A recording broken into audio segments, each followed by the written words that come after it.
Bago naman yung topic natin. Praise the Lord.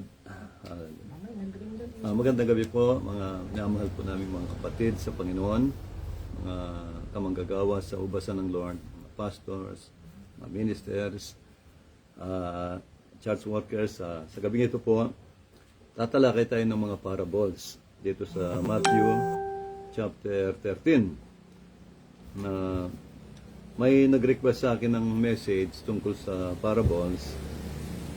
Kaya, yun po ang dinala naming message kanina, sa kahapon sa Nueva Ecija, itong parables ng Panginoon na sinalita niya. Ang Lord, makikita natin sa Ebanghelyo, na lagi pong nangangaral ng mga parabola. Yung mga parables po ba, yung mga talinhaga. Yun ang pamamaraan ng Lord. Dahil nakahula yan kay Propeta Isaiah na siya mangungusap sa mga talinhaga. Dahil ang ating Panginoon, alam natin lahat, siya Diyos ng karunungan. Napakaganda ng mga parables ni Jesus. Pinangaral niya yung parable the parable of the sower, the parable of the great supper. Ang daming parable sa Biblia na napakaganda ng mga messages. Maganda yung mensahe. Lalo na yung parable of the great supper, napakaganda po. Ngayon talakayin lang natin itong Matthew 13, isang aklat sa Mateo na isang chapter na pinakamaraming parables. Tatalakay lang tayo kahit 2 o 3 parables para po sa gabing ito.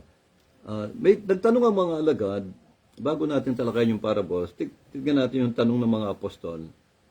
Sabi ng mga apostol kay Jesus, sa chapter 13 tayong lahat, beginning verse 10. And the disciples came and said unto him, referring to Jesus, to the Lord, why speakest thou unto them in parables? Sabi nila, bakit nangungusap ka sa pamamagitan ng parabola o mga talinhaga? Bakit hindi na lang idiretso, no? Why speakest thou unto them in parables? Jesus answered and said unto them, because it is given unto you to know the mysteries of the kingdom of heaven, but to them it is not given. Sumagot ang Panginoon, sabi niya, sapagkat, sabi rito, ibinigay sa inyo na maunawaan ninyo ang mga mysteries. Ang mga mysteries o mga hiwaga tungkol sa kaharian ng langit. Ngunit sa kanila naman, hindi ito ipinagkaloob. Maliwanag po mga kapatid na meron talagang mysteries. May misteryo, may mysteries ang salita ng Diyos o ang kingdom of God. Kaya nga, yun ang ating mga tinatalakay ngayon, yung mga mysteries ng mga parables, mysteries ng Book of Revelation, Isaiah, Zechariah, Jeremiah. Makikita natin yung mga mysteries. Kalooban ng Lord na maunawaan po natin lahat ng hiwaga ng salita ng Diyos. Kasi dito tayo lumalago. Sabi ni Jesus, pinagkaloob sa inyo na maunawaan nyo ang mga misteryo o hiwaga ng salita ng Diyos. Sa kanila, hindi pinagkaloob. Ibig sabihin, meron talagang chosen people. Meron talagang mga hinirang, mga anak ng Diyos na binibigyan niya ng pangunawa sa gospel. Kaya nga sabi ni Jesus, many are called, but few are chosen. Meron talagang chosen people. At sila lang po ang bibigyan niya ng pangunawa ayon sa banal na kasulatan. Maliwanag po ito. Kaya, ito nasa Bible naman talaga mga kapatid. No? Meron talagang chosen. At meron talagang mga hinirang. Kaya nga merong kambing, merong tupa. Yung mga hinirang, yung mga tupa na nasa kanan, yung mga kambing, yun ang mga talagang kawawa, predestinated sa kapahamakan. Po? Okay, tuloy ko po. For whosoever has, to him shall be given. Sapagkat ang mayroon ay lalong bibigyan, lalong pagpapalain yung meron. Ngunit, ang wala, ibig sabihin yung wala, yung hindi sumusunod sa kalooban ng Lord, from him shall be taken away even that he has. Kukunin sa kanya, kahit yung nasa kanya, kukunin pa. Kapag hindi siya, yun nga po, wala siya, no? Hindi siya nakikinig, hindi umuunawa sa Word of God, at lalong hindi tumutupad. Therefore, speak I to them in parables, because they seeing, see not. Kaya nga nagsasalita ako sa kanila ng talinhaga, sapagkat meron silang paningin, meron silang mata, pero hindi sila nakakakita. Meron silang tainga, pero hindi sila nakakarinig o nakakaunawa. And in them is fulfilled the prophecy of prophet Isaiah, which said, by hearing you shall hear, and shall not understand, and seeing you shall see, and shall not perceive. Kaya natupad sa kanila ang prophecy ni prophet Isaiah, meron talagang hindi makakaunawa. Merong tatakpan ng Lord yung pangunawa. Wala silang seed of God, no? For this people's heart is wax gross, and their ears are dull of hearing. Tignan niyo po, no? Ang mga puso nila, talagang matitigas ang kanilang mga puso. Ayaw nilang umunawa at ayaw makinig sa ebanghelyo ng Panginoon o sa salita ng Diyos. And their ears are dull of hearing. And their eyes they have closed. Ang mata nila, sinara nila. Kahit nakikita na yung mga miracles, yung mga ginagawa ni Jesus, ng mga milagro, hindi pa rin sila umuunawa. Hindi pa rin sila sumasampalataya. Yung araw ni Kristo sa Word of God, hindi nila pinakikinggan. Ayaw nilang unawain. Alam ng Lord yon. Sabi niya. At ang sabi niya sa atin na mga believers, sa mga believers naman, sabi niya, but blessed are your eyes, for they see. Ngunit mapalad ang inyong mga mata, sapagkat nakakakita. Yun po, no? And your ears, for they hear. Yun daw pong nakikinig ng salita ng Diyos at pinakikinggan, inuunawa, sabi ni Lord, mapalad kayo sapagkat nakakakita ang inyong mga mata. Okay, tuloy ko po. May magandang blessing ang Lord dito.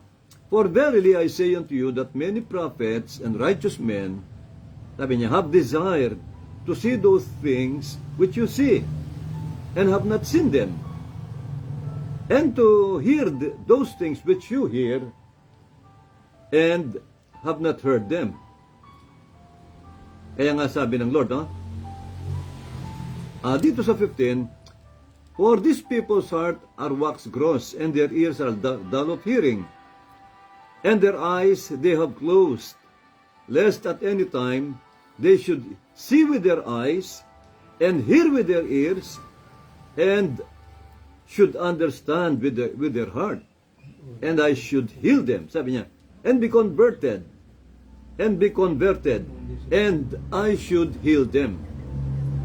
Tingnan niyo po itong mystery ito ng Panginoon.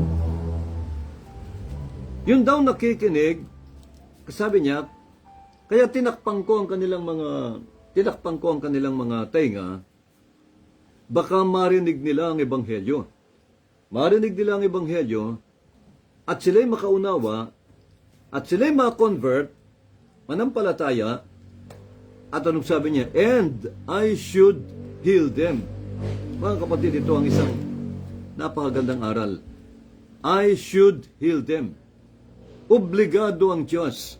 Sabi ng Panginoon, kapag sila'y sumampalataya, nakarinig, nakaunawa, at tumanggap, no, na-convert, sabi ni Jesus, I should heal them.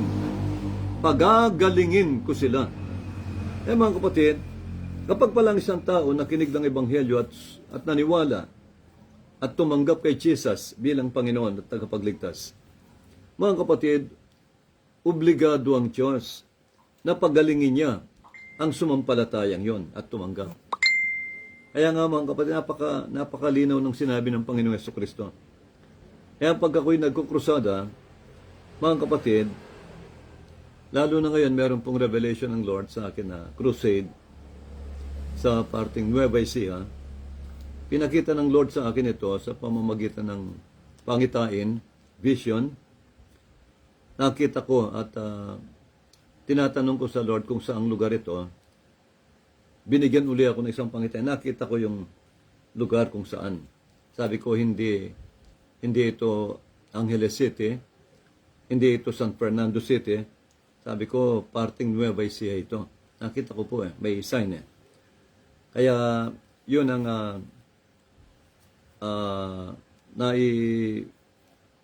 napag-usapan namin kanina. Baka kung loloobin ng Lord itong by this coming December, God willing po, baka makapagdaos kami ng crusade.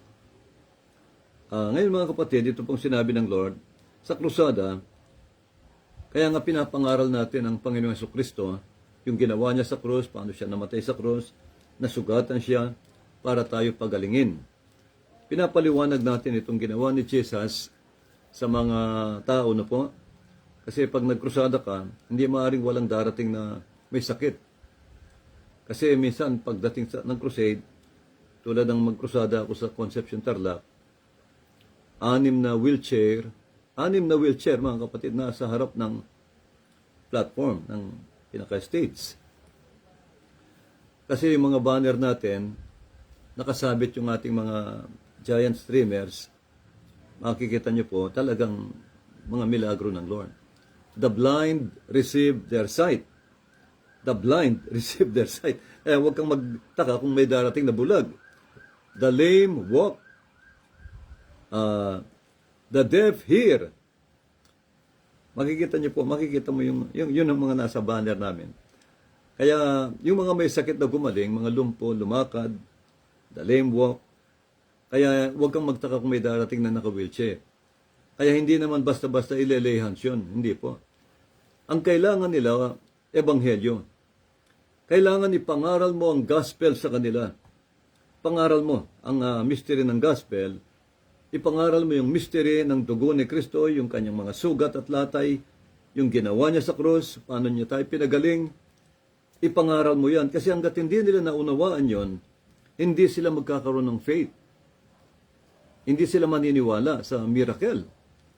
Tulad ng sinabi ng banal na kasulatan sa Santiago, no sabi sa James, Faith cometh by hearing, and hearing by the word of God. Kaya maliwanag po yun. Ang pananampalataya, alam natin ang pananampalataya, ito ang magpapagaling sa may sakit. Ito ang bubuhay sa patay. Ito ang magpapalakad sa lumpo. Ito ang magpapagaling sa bulag para makakita. Pananampalataya. Kaya kailangan i-preach natin yung gospel ni Jesus Christ. No po? Yung mystery ng kanyang mga sugat at latay, yung kanyang kamatayan, yung kanyang banal na dugo na umagos sa krus ng Kalbaryo. Pag na-preach mo yan, yung mga tao magkakaroon ng kaalaman at magkakaroon sila ng pananampalataya. Sabi ng Bible, faith comes by hearing. And hearing by the word of God. Hindi lang minsan, kundi kakapakinig. Kaya pag pinreach mo minsan, hindi pa sapat yun Kailangan ulit-ulitin mo hanggang sa matanim sa puso nila yung mga salita ng Diyos at dun lalago ang kanilang spirituality o kanilang mga inner man, spiritual body. Napaka-importante po ng faith. At kapag kumpleto ang message at tumawag ka ng altar call, ay sigurado po, makikita niyo ang milagro ng Lord. Walang may sakit na hindi gagaling, mga kapatid. Makikita mo, yung wheelchair, iiwanan sa iyo, yung wheelchair. Totoo yan, mga kapatid. Naranasan ko po yan ilang beses. Napakaraming may sakit ang pinagaling ng Lord sa mga krusada. Kaya ang importante po ito, sabi ni Jesus, kaya tinakpan ko ang kanilang mga tenga, baka sila makarinig sa Ebanghelyo, sa salita ng Diyos. At sila'y makaunawa sa kanilang puso, at sila'y ma-convert at sumampalataya sa Panginoong Hesus at tanggapin nila si Jesus, anong sabi ng Lord? Kung magkagayon, pagagalingin ko sila. Kaya pag sumampalataya ang isang hearer, no? O ang isang nakikinig sa salita ng Lord, at pag sumampalataya, siguradong gagaling yan. Sa pamamagitan ng prayer, mga kapatid, napakaganda, makikita nyo ang Panginoong kikilos talaga. Pero pag walang pananampalataya, hindi gagaling. Isang araw, ako po ay nag-pray sa isang bingi naman ito. Isang bingi, nag-crusade ako sa City of San Fernando, nung araw po, mga ilang taon nang nakaraan. Merong isang bingi na dumating. Pinanganak siyang bingi, hindi makarinig. Nung altar call na, lahat ng may sakit lumapit sa Lord. Pinag-pray namin, isa-isa pinag-pray lahat. Magkakaroon ng demonstration of the Spirit and power of God. Magkakaroon ng demonstration po. Isa-isa, ilelehan. Lahat ng may sakit, pinakikita ng Lord, pinagagaling niya. Kaya yung mga tao, lalong sumasampalataya. Lalong lumalaki yung faith nila. Nakikita yung milagro. Ay, naku, lumakad yung lumpo. Naku, yung may goiter na wala ang goiter. Maya-maya may dumating na lalaki na bingi. Hindi ko alam na kararating lang po niyan. Wala pa siyang faith. Wala pa siyang narinig sa Ebanghelyo. Maya-maya, inila ng isang tao, hinila ng mga kasamahan para ipag-pray. Nagtaka ako, hindi gumaling ang taong ito. Yung bingi, hindi nakarinig. Sabi ko, anong dahilan? Ba't hindi gumaling ang taong ito? Tinanong ko, ito po ba'y nakarinig sa Ebanghelyo o ngayon lang dumating? Sinabi nila, kararating lang po niyan. Kararating lang po. Tinulak lang ng mga kasama. At sabi ko, kaya pala, naintindihan ko. Kaya ang ginawa ko, pinangaral ko sa kanya ang gospel, unti-unti, sabi ko, maniwala ka kay Jesus Christ na siya napako sa cross para sa iyong kasalanan. Magsisi ka, tanggapin mo siya bilang Panginoon at tagapagligtas. Puro sign language ang ginamit ko. Habang nagsasalita ako, may sign language. Talagang naintindihan po niya. Naunawaan niya. Sabi niya, tinatanggap ko, sabi niya. Ngayon, gusto mong tanggapin? Tumango siya. Ayun, sabi ko, magsisi ka, pagpipray kita. Humingi ka ng tawad sa Lord sa lahat ng nagawa mong kasalanan. Nang gawin niya yan, pinagpray ko po yung bingi. Sabi ko sa Lord, yun na po. Hiningi ko siya ng tawad sa lahat ng kasalanan niya, hiningi ko ng tawad. Alam niyo mga kapatid, pagkatapos ng prayer, ayun na si Brother Bob. Pagkatapos ng prayer, itong bingi, binuksan ng Lord yung tenga niya, napakalinaw. Sabi niya, nakakarinig na po ako, tuwang-tuwa siya. Kaya sabi ko, nagkaroon ako ng aral noon. Sabi ko, hindi pala basta-basta. Ilehans mo na lang yung mga taong dumarating. Tinatanong ko, tinanggap niyo na po ba ang Panginoong Jesucristo kanina? Nakarinig po ba kayo sa aral, sa salita ng Diyos? Pag sinabi ang nakarinig, ayun, pagpipray ko. Kaya kailangan maging maingat din tayo para, mga kapatid, hindi lapastanganan ng ninuman ang salita ng Diyos. Dahil ito'y katotohanan po ito. Katotohanan ito, mga kapatid. Sa pangangaral ko sa Ebanghelyo, mga kapatid, umabot na ako ng magpo 42 years na po akong preacher sa January. 42 years sa iba't ibang gawain ng Lord, krusada, iba't ibang gawain. Nakita ko na yung iba-ibang sikreto sa ministry, mga kapatid. Nakita ko rin yung iba't ibang mga devices ng kaaway kung paano umatake ang diablo sa crusade o sa buhay ng mga Kristiyano. Meron talagang diablo, meron talagang devil na gustong humadlang sa gawain. Kaya ang ginagamit ng kaaway, pag-aalinlangan. Kaya kailangan i-preach natin ang gospel. Ang trabaho lang natin, i-preach mo ang gospel, yung mga nakikinig, Diyos ang bahala na magpapaunawa sa kanila. Kung may mga chosen people dyan, bubuksan ng Lord yung pangunawa nila, makakaunawa po sila. Makikita nyo, makakonvert sila. Ang trabaho natin bilang mga mangangaral, ipangaral lang ang Ebanghelyo.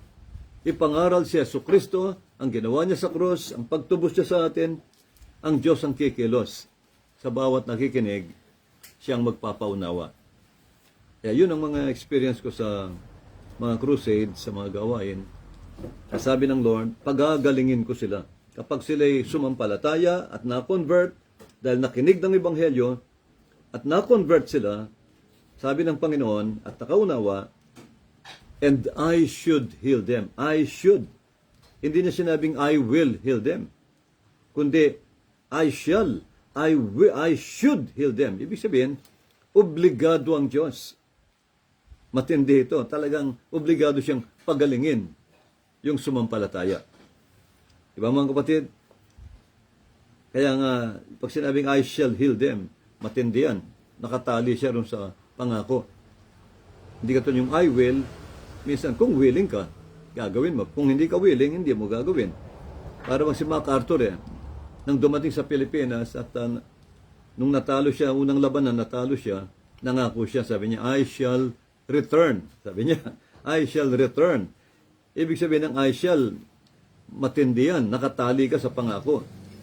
Hindi basta-basta, ano lang yan, no? Hindi I will return. I shall return. Ibig sabihin, sa ayaw, sa babalik ka talaga para sundin yung pangako mo. Ganun ang sinabi ng Panginoon Jesucristo. I should heal them. Tingnan niyo po, napakaganda nitong pangako ni Lord. Kaya, mahalagang pakikinig ng Ebanghelyo. Dito tayo lumalago. Dito tayo nagkakaroon ng pananampalataya. Faith comes by hearing. And hearing. And hearing by the Word of God. Okay. Thank you po. Ngayon, tuloy tayo sa parable. Itong parable ng Lord, dito sa, yan nakita natin yung konting aral dito sa tanong ng mga apostles. Siguro laktawan na natin itong isa. Itong parable of, dito na tayo sa parable of the pearl of great price. O kaya dito sa mga dalawang parable siguro. Okay. Verse 44, mahaba itong no? Okay, siguro talakayin ko na rin siguro, mga kapatid. Another parable, verse 24. Another parable put Jesus forth unto them, saying, The kingdom of heaven is likened unto a man which sowed good seed in his field. But while men slept, his enemy came and sowed tares among the wheat, and went his way. But when the blade was sprung up, and brought forth fruit, then appeared the tares also. So the servants of the householder came and said unto him, Sir, didst not thou sow good seed in your field? From whence then has it tares? Then he said unto them, An enemy has done this. An enemy has done this. Kilala natin yung enemy, no? Si Satan, ang diablo. The servant said unto him, Wilt thou then that we go and gather them up? Panginoon, gusto mo bang bunutin na namin itong mga tinanim niya, na mga panirang damo o mga tares? And he said, No, sabi niya. Lest while you gather up the tares, you root up also the wheat with them. Let both grow together. Let both grow together until the harvest. And in the time of harvest, I will say to the reapers, Gather you together first the tares, and bind them in bundles, and to burn them, but gather the wheat into my barn. Sabi ng Lord, huwag niyong bunutin, kundi pabayaan niyong lumaki sabay-sabay yung aking mga sinabog na good seed, mga trigo, at yung mga sinabog ni Satan na mga alam niyo na, mga panirang damo, tares. Ngayon, sa araw ng anihan, araw ng harvest, sabi niya, una nating gagapasin ang mga damong yan, mga tares, at ating igagapos, itatali, at ating itatapon sa apoy, sabi ng Lord. Tingnan niyo yung parable ng Lord. Yung parable na ito talagang napakalinaw na meron talagang impyerno, meron talagang apoy sa judgment, no? Itatapon natin sila sa apoy. But gather the wheat into my barn. Ngunit ang aking mga trigo, yung mga good seed na namunga, anihin nyo rin at dadalin ko sila sa aking barn, sa kalangitan, sa heaven, sa paradise. Maliwanag po ito. Meron talagang mapapahamak sa impyerno. Maliwanag po ito, no? Kaya doon nagtanong mga apostol, bakit talinhaga, Lord? Pinaliwanag ni Jesus. Pinaliwanag niya ito sa mga alagad. Sabi niya, He answered and said unto them, He that soweth the good seed is the Son of Man. Ang nagsabog pala ng binhi sa mundong ito, mga good seed, mga chosen people. Sinabing good seed, mga hinirang ng Lord na kinalat niya sa mundo. Ang nagsabog pala niyan, ang Son of Man, si Jesus Christ. The field is the world. Ang bukirin ay ang mundong ito. Sabi niya, no? And the good seed, yung mabubuting binhi, yung mga trigo, are the children of the kingdom. Silang mga anak ng kaharian ng Diyos. Silang mga chosen people ng Lord. But the tares are the children of the wicked one. Malino po, ngunit ang mga panirang damo, sila'y hindi anak ng Diyos. Sabi niya, sila'y mga anak ng wicked one. They are the children of the wicked one. Sino ang wicked one? Wicked, ibig sabihin, napakasama. Ang masama, ang liko. Yan ang ibig sabihin ng wicked. Iisa lang po ang wicked, si Satan, si Lucifer. Yan ang mga title ni Satan. The wicked, ang masama. Ano pa? The old serpent, matandang ahas, siyang dumaya kay Adan at Eva sa Garden of Eden. Siyang tumukso. Siyang lumason sa kaisipan ni Eva at Adan, kaya kinain nila yung prutas na pinagbabawal ng Diyos. Yan si Satan. The wicked one, the devil, siyang diablo. Di ba? Siyang old serpent. Siyang accuser of the brethren. Taga-akusa ng mga Kristiyano. Siya ang, siyang the thief. Si Satan ang magnanakaw. Ninanakaw niya yung kapayapaan ng tao. Siyang pinagmumula ng gulo sa mga gera, sa Ukraine, sa Russia, sa Israel. Satan came to steal. Sabi ng Biblia, siya ang magnanakaw. The thief cometh but for to steal, to kill, and to destroy. Siya ang nangwawasak. Sabi ng Biblia, yan si Satan. Yan po ang mga ilan lang sa mga titles niya. Napakarami niyan. Yung mga title ni Satan, magit 10 yan. Siya ang masama, no? Mga kapatid, ito ang sinabi ng Panginoon. Ang mga panirang damo ay isinabog at mga anak yan ng diablo, sabi ni Jesus, the wicked one.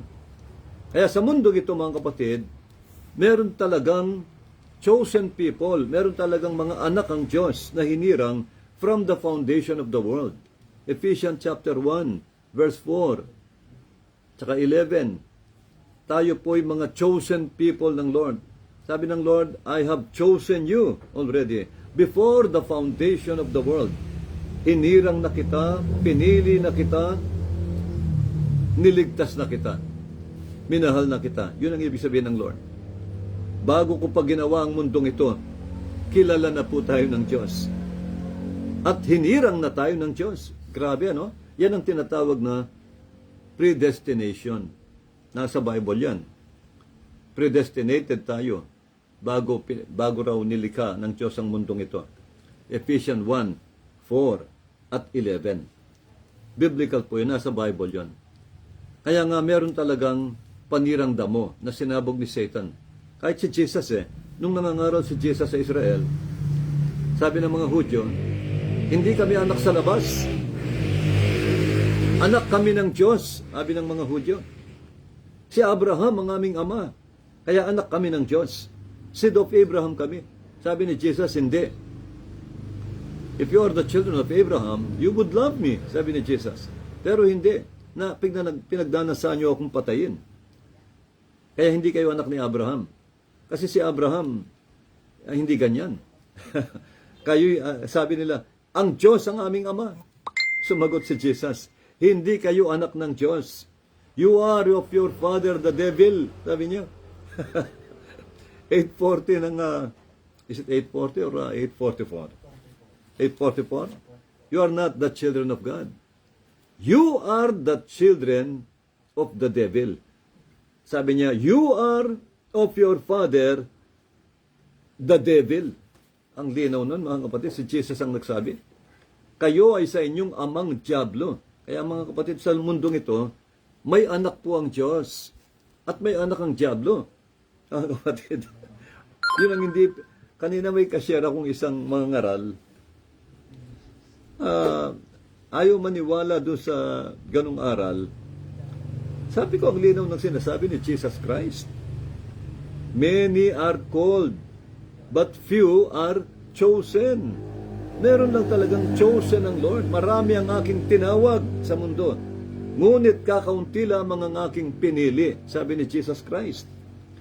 Hindi mo ba paniniwalaan si Jesus? Kaya nga, kanina, yun po ang kaya dinagdagan ko ng ilang supporting verse ko. Kaya, yun, medyo nanahimik siya. Sa una, kumukontre. Kasi pinipilit yung kanyang doctrine. Dahil lahat daw ng tao, gusto raw ng Diyos, lahat ng tao maligtas. Totoo yun. Yun ang kalooban ng Lord. Gusto niya lahat ng tao maligtas. Kaso nga po, meron talagang grace. Merong pinalad na biniregaluhan ng faith o ng kaligtasan. Meron namang predestinated na hindi sumampalataya at patigasin niya yung puso. Nasa Isaiah, nasa Bible, no? Tinakpan ko ang puso ng mga taong ito, pati tenga nila, para hindi sila ma-convert, sabi ng Lord. Kasi hindi sila chosen. Hindi sila seed of God. Wala tayong magagawa. Yun po ang grace ng Lord. Ang grace ng Lord, meron siyang kinahabagan, meron siyang tinalaga sa kapahamakan. Kaya nga sabi ni Apostol Pablo sa Roma, sabi niya, si Esau at Jacob ay kambal. Magtataka kayo, sabi ni Apostol Pablo. Ang sabi ng Diyos, inibig ko si Jacob. Sabi ng Lord, minahal ko si Jacob at kinapuotan ko si Esau. Sabi ng Diyos. Bakit kinapuotan niya ang isang bata na wala pang ginawang masama? Sabi ni Pablo. Wala pa siya, baby pa lang, kasi silang pa lang, kinapuotan na raw ng Diyos. At si Jacob, kasi silang pa lang, nakahawak na yung kamay niya sa sakong ni Esau. Ibig sabihin, nakatalaga na si Jacob maghahari sa kanyang kapatid na si Esau. Yun ang tinatawag na predestination. Kasi silang pa lang, alam na ng Lord yung destination niya, yung destiny niya. Alam na ng Lord ang magiging papel niya. Yung isa kontrabida, yung isa magiging anak niya, no? Si Jacob. Yun ang tinatawag na grace. Nabiyayaan si Jacob ng grasya ng Lord na maging chosen. Kaya nga napakaganda nitong sinabi. Kahit si Apostol Pablo sinabi niya yan. Kaya nga sabi niya, meron talagang grace of God. Kaya mapalad tayo, magpasalamat tayo kung ikaw nabiyayaan ka ng pananampalataya, binigyan ka ng Lord ng malambot na puso, sumampalataya, nakinig, na-convert, mapalad ka, sabi ng Panginoon.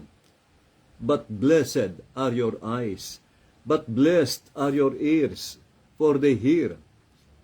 Di ba? Tayong sumampalataya, nakinig, may pandinig, mapalad daw tayo, sabi ng Lord. Kaya ganun talaga ang tinawag na you are saved by grace. Mga kapatid, hindi sa gawa. Naligtas tayo sa biyaya lang po ng Lord. Nabiyayaan tayo na pinili tayo ng Lord from the foundation of the world. Kaya nga, sa Bible, mayroong aklat ng Numbers Di ba doon binibilang ng Lord ang bawat pamilya ng Israel? Kasi ang Lord, ang kanyang calling, family by families. Kaya ang pamilya mo, pag naligtas ang pamilya mo, lahat kayo tatawagin. Ibig sabihin, ang pamilya nyo, chosen. Isa-isa kayong tatawagin lahat. Ako sa pamilya, ako ang unang tinawag. Malaki po ang aming pamilya. Mother side, father side, malaki ang aming pamilya. De Guzman malami De Guzman ako sa tatay. Nukom naman sa lolo at lola. Lola at lola. Sa side ng aking ina.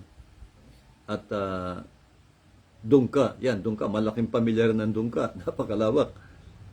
Ngayon mga kapatid, nakita ko kung paano kumilos ang Lord. Nung araw, lahat sila kumakalaban sa akin. Kasi masyado kaming relihiyoso. Na-influensya kami ng mga, alam nyo na, ng relihiyon. Ngayon, tingnan mo ang himala ng Lord. Hindi ako natakot, nangaral ako sa kanila, diretsa, pinangaral ko ang Ebanghelyo. Awa ng Diyos mga kapatid. Lahat sila sumunod sa Panginoon.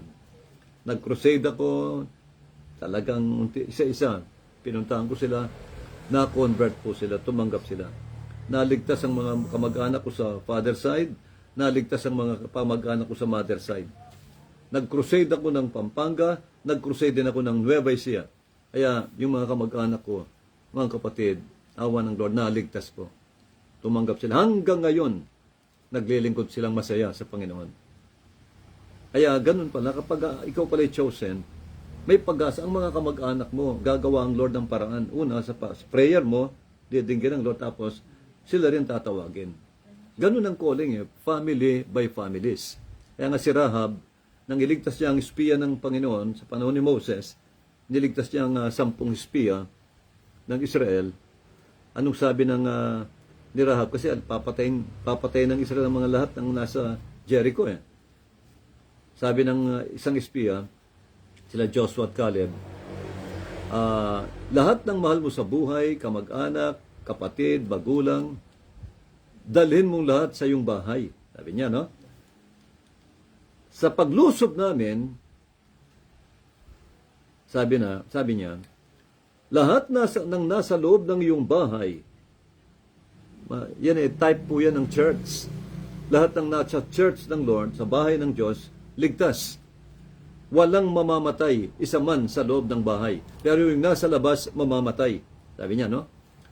At ito ang tanda, yung scarlet thread o may telang pula, itali mo sa bintana nyo. Para pag nakita namin kung nasaan yung pulang tela na nakatali, sabi niya, hindi namin papatayin. Ililigtas namin. Alam niyo ba yung pulang yon? Ay type ng dugo ni Kristo.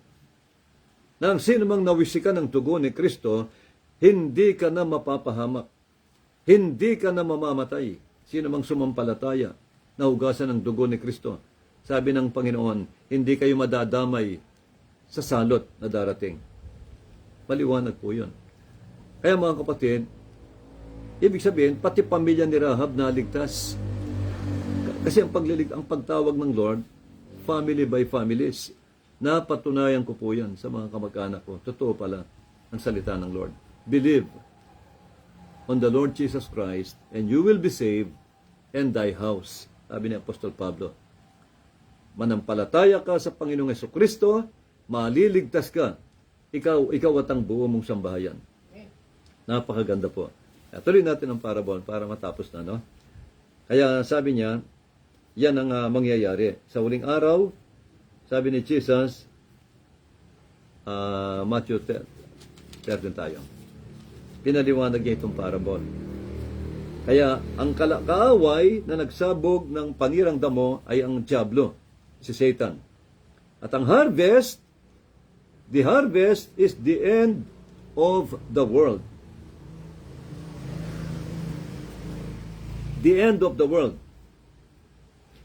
Alam niyo bang end of the world? Di mo magkakaroon ng end of the world? Tinanong yan ng mga alagad kay Jesus. Panginoon, kailan ba ang end of the world? Kay Panginoon, kailan ba ang muling pagparito mo? Ano bang tanda ang makikita namin at ng end of the world? Sumagot si Jesus, ito ang tanda ng end of the world. Magkakaroon ng digmaan, magkakaroon ng gera, bansa laban sa bansa, kaharian laban sa kaharian, magkakagutom sa iba't ibang parte ng mundo, magkakaroon ng kaguluhan, at ipapangaral ang ebanghelyo sa buong mundo. Sabi ng Lord, yun ang mga tanda ng end of the world. Kaya nga ang end of the world, totoo yan. Magaganap ang end of the world sa panahon ng Armageddon. Pag lumusob na ang Antichrist sa Israel para sakupin ang Israel at patayin, yun. Doon na puputok ang mga nuclear, magkakaroon ng nuclear war. Pero darating si Kristo, kasama ang church, yung mga na-rapture, babalik muli sa mundong ito para gerahin ang Antichrist at talunin. At magaganap ang digmaang nuclear at Armageddon sa loob ng isang araw lang po. Matatapos ang gera. Nasa Bible, makikidigma ang Panginoong Yesus laban sa Antichrist. At hindi niya lubos na mauubos ang Israel. Ang mapapatay niya lang sa Israel, 2/3. May matitirang 1/3 na abutan si Kristo at ng church para iligtas. At ang sabi ng Lord, sila ang pararamihin ko muli. At pagdating ng Armageddon, sasabay na po ang ikapitong mangkok ng Revelation, chapter 16. Dahil may 7 mangkok ng galit ng Diyos, ibubuhos na ng Lord yun, isasabay na yon sa Armageddon. Kaya nga uulan na ng mga bato na kasing bigat ng talento. 34 kilos na batong umaapoy, hailstones, wawasak sa mundong ito. Sasabay sa nuclear war. Kaya ang mundong ito talagang pupugnawin ng Diyos, sabi ng Biblia, papatagin niyang muli para itatag ang kanyang design na inanda sa mundong ito para sa millennium o millennial reign of Christ. Dahil maghahari si Lord ng 1,000 years sa lupa, mga kapatid, ang design ng Lord ang gagawin niya, mga kapatid. Kaya, totoong end of the world. Sabi ni Jesus, ang harvest ay ang end of the world. Diba sa Revelation nakasulat yun?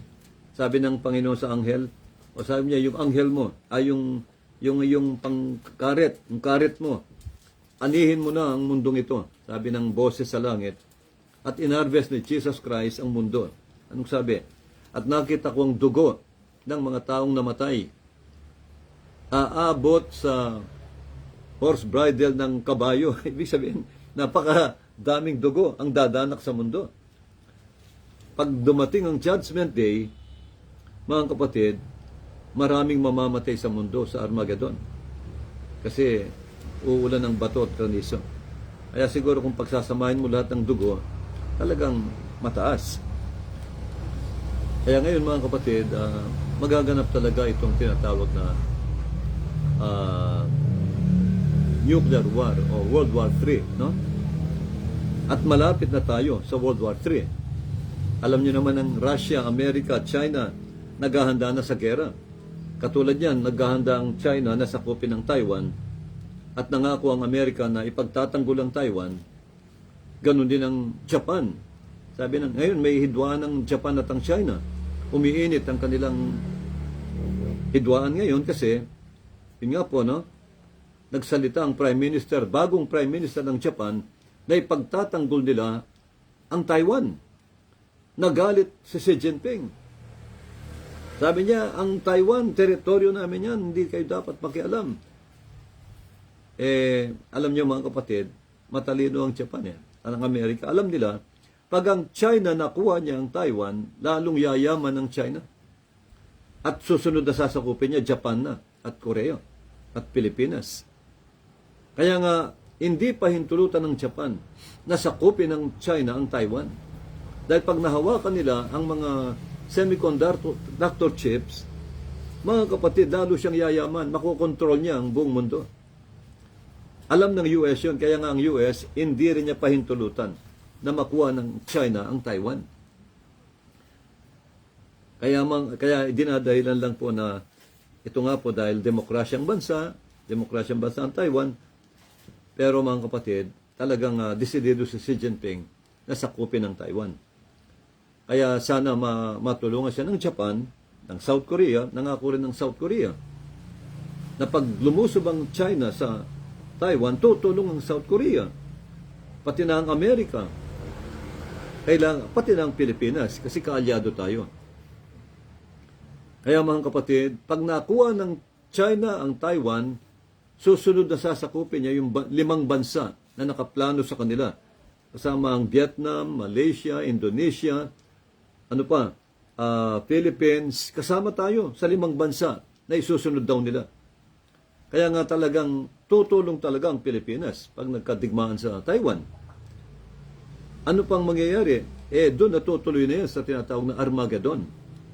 Kasi yung mga nuclear niyan, magliliparan na yung mga nuclear.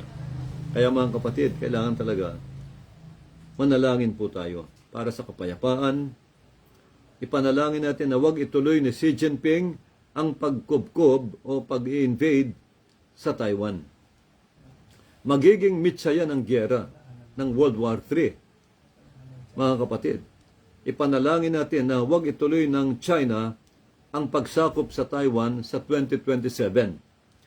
Ang kanilang dineklarang taon na sasakupin nila ang Taiwan, 2027. Pero may intelligence report ang Amerika na hindi nila paabutin ng 27. Sinabi lang yun, pero ang plano talaga nila, 2026. 2026. November na ngayon, maya-maya lang, January na, 2026 na. Ngayon, may prophecy, itong isang, hindi ko alam kung American citizen ito, Black American, nabasa nyo ba, Brad, sa internet itong Amerikanong nagpa-prophesy? Ang pinaprophecy niya, magkakaroon daw, 2026, magkakaroon daw ng taggutom. 6 na buwan na kagutuman ang darating daw, sabi niya. Sabi ko, ang gutom, dumarating lang yan pag may gyera. Kapag nagkadigmaan po ang Amerika at ang China, damay ang Pilipinas. Kaya mga kapatid, ang mangyayari dyan, pag may gyera, alam nyo na pag may gyera, wala nang grocery, wala nang tindahan, wala nang negosyo, wala nang trabaho. Anong mangyayari? Gutom talaga.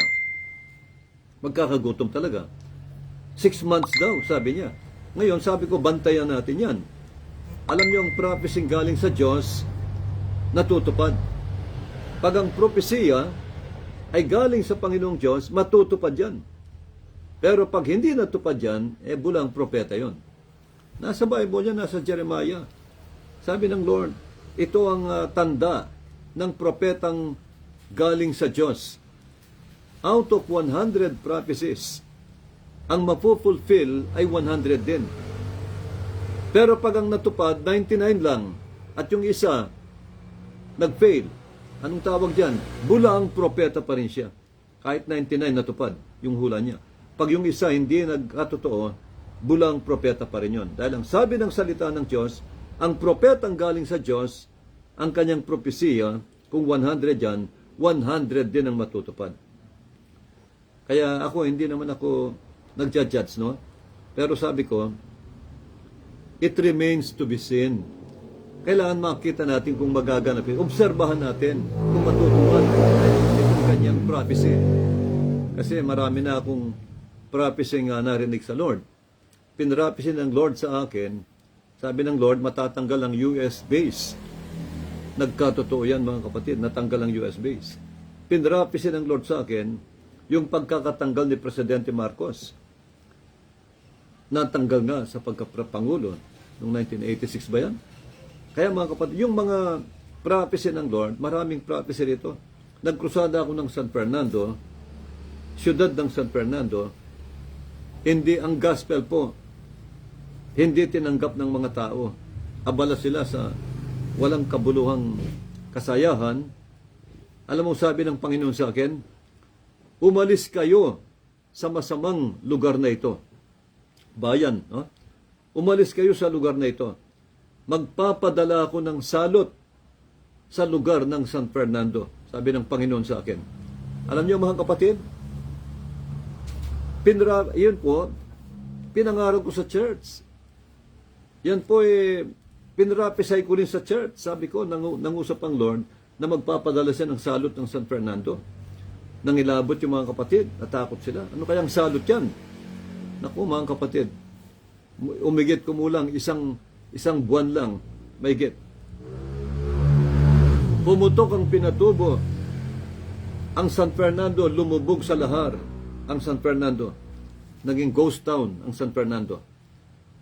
Yung mga pinagmamalaki nilang mga magagandang sasakyan doon, lubog sa lahar, nangasirang lahat.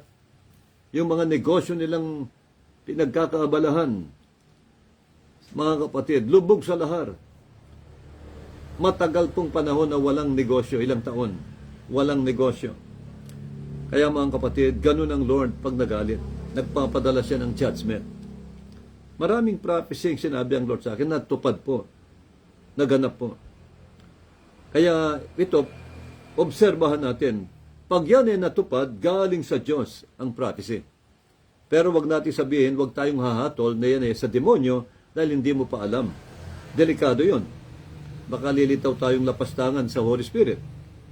Ang kailangan doon, obserbahan natin. Maging matalino tayo. Wag nating hahatulan. Sabi ko nga kanina, sabi ko, tingnan natin, obserbahan natin. At ipag-pray natin. Nawawag mangyari. Kasi isipin mo, 6 na buwan na famine daw, famine. Hindi birong prophecy yan. Pag yan hindi natupad, kawawa yung mga ngaral na yon. Babatikusan yun. Masisira siya. Kaya mga kapatid, sa atin panalangin lang po. Totoo naman, nakahula naman sa Bible yung famine. Mangyayari lang ang famine kapag nagkagyera. Ngayon, itong plano ng China, baka hindi raw umabot ng 2027. Lumusob na siya sa Taiwan. Pag lumusob ang China sa Taiwan, ang Amerika nag-deploy na siya ng maraming sundalo sa Japan. At alam niyo, mga bomber, no, ng mga aircraft, bombers, fighter jets, nagre-ready na rin siya para madali ang pagresponde sa gera. Kasi ang Taiwan, may ano lang yan malapit lang ang Taiwan sa Japan. Mga kapatid, kaya nga ang Japan at ang Taiwan nasa mahigit 110 kilometers lang ang layo. Kaya isang oras lang nandun yung mga jet fighter. Kaya mga kapatid, gera talaga yan. Kaya ito po ang ating bantayan kasi talagang kapag may gutom, may gera. Yan ang pinakamatinding salot sa lahat, gera. Daig pa ang COVID-19, mga kapatid. Yan ang ipag-pray natin na huwag mangyari. Mga kapatid, gera. Nakakatakot dyan yan. Pag may gera, naku, pati internet nawawala. Pati pangangaral ng gospel maapektuhan. Nawa, huwag pahintulutan ng Diyos itong mga prophesying naririnig po natin sa iba't ibang yun nga, na kiniklaim na sila'y propeta po, nagkiklaim na sila'y prophet of God. Kaya itong prophecy ito, sinabi ng Lord dito, may judgment.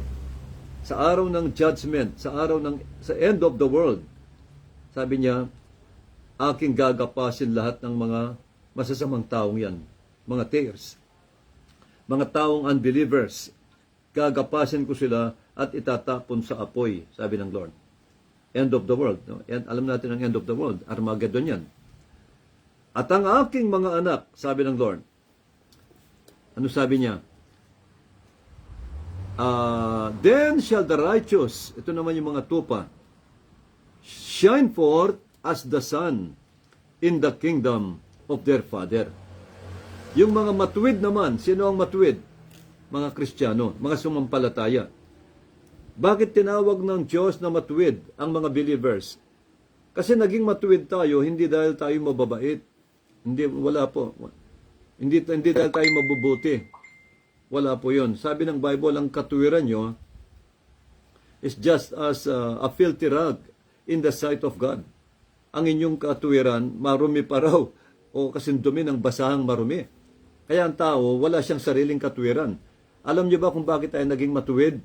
Dahil si Jesus Christ napako sa krus para sa atin. Yung kamatayan niya sa krus, yun ang naging katuwiran natin. Tinubos niya tayo. Mga kapatid, huwag niyong kalilimutan yun. Utang natin kay Jesus Christ, sa anak ng Diyos, ang katuwiran natin.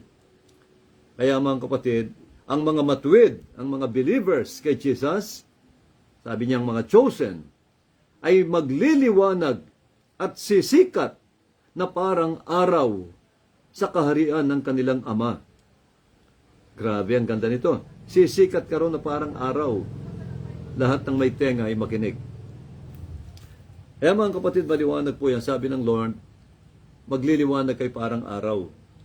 Kaya hindi lang pala parang bituin Magliliwanag ka parang araw. Paano ka liliwanag? Kapag dating ng araw na kinuha tayo ng Lord, isusuot mo ang inyong bahay sa langit, yung mga theophany bodies natin na hinanda ng Diyos, gawa ng Diyos. At ang mga theophany bodies na yung pag sinuot mo, doon kayo magniningning. Doon nagliliwanag ang inyong mukha na parang araw. Katulad na katulad ni Jesus Christ sa Revelation chapter 1. Nagliwanag ang kanyang mukha. Nakita ni John, Son of Man, maya-maya naging lumiwanag ang mukha parang araw.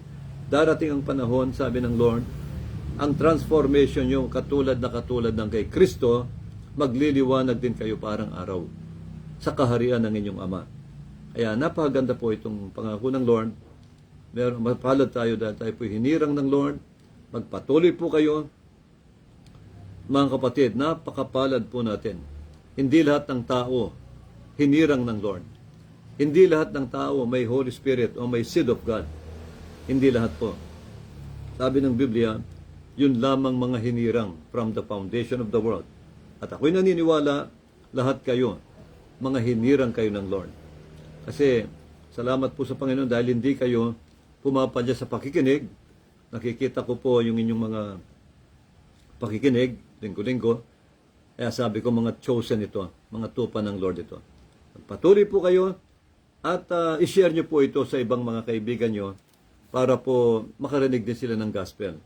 Kung may time kayo, mag-like po kayo o mag-follow kayo para makatulong po kayo sa ating live streaming. Maging blessing po ito sa amin, lalo kaming ma-encourage. Lalo pang maghanda ng maraming mysteries, maraming revelation na binigyan ng Lord para sa inyo.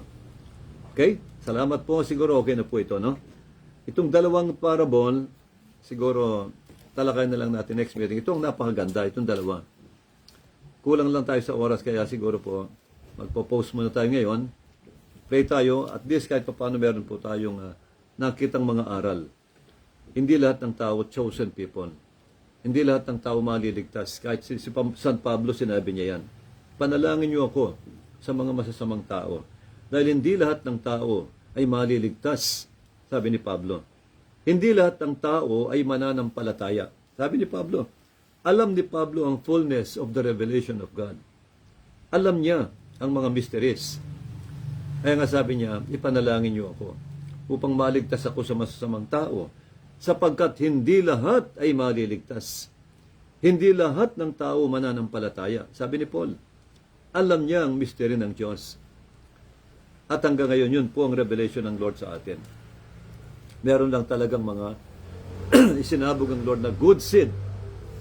Good seed. At may sinabog din si Satanas na serpent seeds, mga panirang damo. At salamat sa Lord, sapagkat lahat kayo ay mga good seed ng Lord, magpatuloy po kayo. Sama-sama po tayo tuwing linggo, panglalo tayong lumago. Ama, nagpapasalamat po kami sa mga salita mo na aming na-share sa gabing ito. Salamat po, Panginoon, sa mga salita mo na nagbibigay sa amin ng kalakasan, nagbibigay sa amin ng karunungan ng katatagan sa aming pananampalataya. Maraming salamat sa iyong mga salita na nagligtas sa amin, Panginoon. Naglinis sa amin at nagpagaling sa aming mga karamdaman. Salamat sa iyong mga himala. Salamat sa iyong patuloy na paggawa ng milagro. At kailanman, hindi po lumilipas ang iyong mga milagro, Panginoon. Pagpalain mo ang aming mga kapatid na nakikinig ngayon. Dinadalain ko po ang kanilang mga pamilya. Pagpalain mo po. Iligtas mo rin lahat ng kanilang mga mahal sa buhay. Tawagin mo rin sila, Ama, at iligtas. Dalain ko ang kanilang kabuhayan. Pagpalain mo lahat, Lord. Kanilang mga negosyo, hanap buhay, anumang pinagkakakitaan nila, i-bless niyo po ng siksik-liglig at umaapaw. Padalan mo sila ng supernatural increase and promotion na pangako mo sapagat lahat ng promotion nagmumula sa iyo tulad ng iyong sinabi sa Aklat ng Awit. Pagpalain mo po lahat ng kanilang pangangaral, lahat ng mga pastors na nakikinig. Lord, dalahin ko lang mga mystering narinig nila na nagmula sa iyo. Ma-share din nila sa kanilang mga tupa, sa kanilang mga pinapangaralan.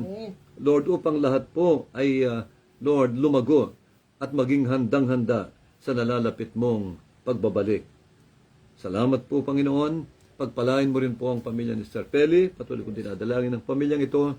Lord, silang lahat po iligtas mo.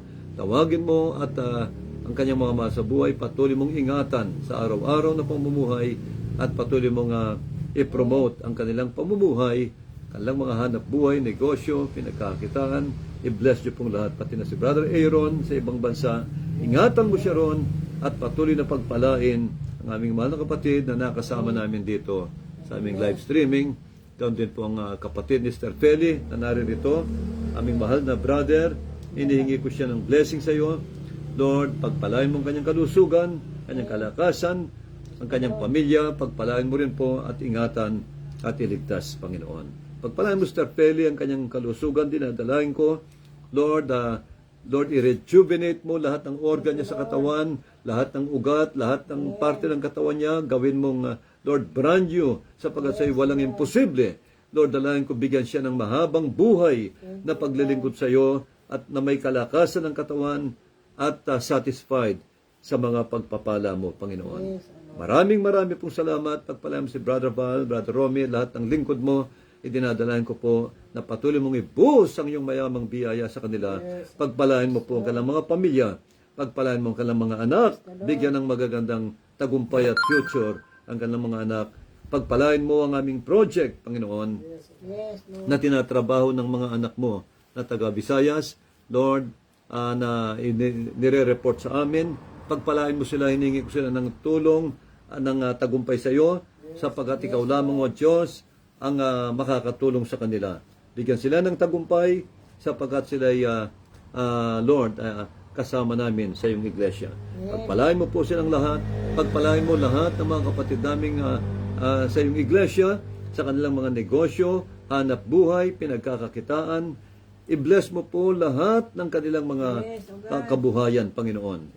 In the name of Jesus Christ, pagpalain mo ang araw-araw naming pangangaral sa iba't ibang outstations, Lord. Sa Tarlac, Nueva Ecija, sa iba't ibang parte ng Pampanga at Concepcion Tarlac. Pagpalain mo po lahat ng mga kapatid namin sa iba't ibang bansa na ngayon po nakikinig sa iyong mga salita, sumusubaybay sa aming live streaming. I-bless niyo po silang lahat, Panginoon. Sa ngalan ng aming Panginoong Jesucristo, ito pong lahat ang aming dalangin at ang nalalapit na ang plano naming krusada, Panginoon. Lord, pahintulutan mo na, Lord, na maibalik ko na ang mga crusades at ibuhos mo na ang mayamang financial blessing mo sa iyong church na magagamit, Lord, tuloy-tuloy sa iyong mga krusada, sa aming Facebook ministry at YouTube ministry. Pagpalain mo po lahat ng gawain sa iyong iglesia. Maraming salamat po. Maraming salamat sa pangalan ni Jesus. Pagpalain mo rin lahat ng mga kapatid kong walang sawang tumutulong sa simbahan mo. Lord, na patuloy na nire-repair ang mga nagtatrabaho. Pagpalain mo silang lahat at dinadalain ko po na, Lord, ibalik mo sa kanila ng libo-libong dobleng pagpapala sa financial at material ang lahat ng tinutulong nila sa iyong simbahan. ganun din ang sinusuporta nila sa iyong lingkod. Ang mga kapatid ko na patuloy na nagtatapat sa kanilang mga tithes and offering, patuloy mong ibuhos sa kanila, Panginoon, ang iyong dakilang kapayapaan, kagalakan, at kasaganan sa financial at material, Panginoon. Maraming salamat po. Lahat ng ito aming dinadalangin, Lord, sa makapangyarihang pangalan ng aming Panginoong Jesucristo na taga Nazaret. Salamat, Lord, sa pangalan ni Jesus. Lahat ay magsabing Amen. Amen. God bless you all. Salamat po at magandang gabi po sa inyong lahat. God bless you all. Good night.